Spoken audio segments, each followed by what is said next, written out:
Hello, I'm Steve Chandler. Welcome to Property Development Institute. Today, we're talking about Property Development Sequence Part 2. And in Part 2, we're actually talking about identifying the right location for your site where you want to develop. Obviously, when we develop, we don't just assume that there's a place that is good and then go and develop in that. What we actually have to do is identify a market need. So first and foremost, what we do as property developers is identify a need. So what is needed in a particular market? So for example, if we're talking about an area that's got very, very low rental vacancy rates, something of that nature, that means that there's probably some pent-up demand, a need for accommodation. So if that's the case, if you've got very low rental vacancy rates, you could assume, and therefore research to verify, that there is a need for more rental accommodation. So that's a good start. If you then go and verify that with some different sources, you would then go, okay, residential development in a particular area might be viable. From that perspective, you would then say, well, what type of product is actually needed? Is it, for example, apartments, freestanding houses, townhouses, villas? What is it? And then is it 1 bedroom, 2 bedroom, 3 bedroom accommodation? All of those things you need to understand because those are the needs that you must meet. There's no point, developing 3 bedroom apartments if there's no market for it.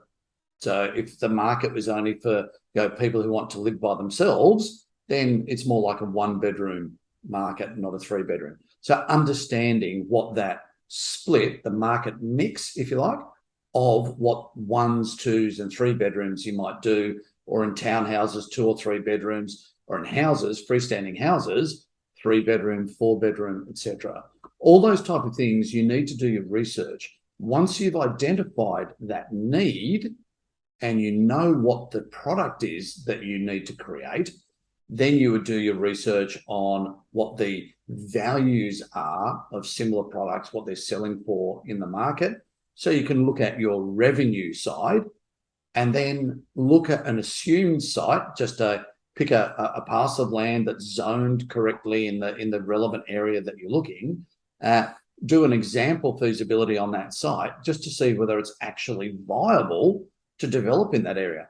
Just because there is a need for something does not mean that it could be a profitable area to develop. So you must first identify the need, because that will give you your guarantee, if you like, of the revenue.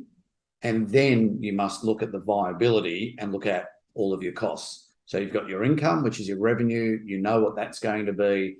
Now you go and have a look at the costs and see whether or not developing in that particular location is viable. Now that's really, really important. I can't stress the importance of understanding your revenue. Given revenue is the biggest single number in your feasibility, you must focus on that. You must be certain that that is the amount of money that you're going to get in at the end of the project. Otherwise, if you get that wrong, and you get it wrong in the wrong direction, where you're actually making less money than what you thought, then your costs will ruin your project and possibly ruin your pocket.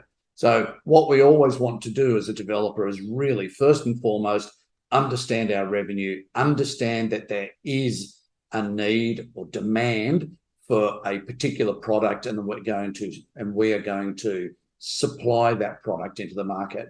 Well, I hope that's been helpful. It's been quick. More on the various sequence over time. I look forward to seeing you at the next video.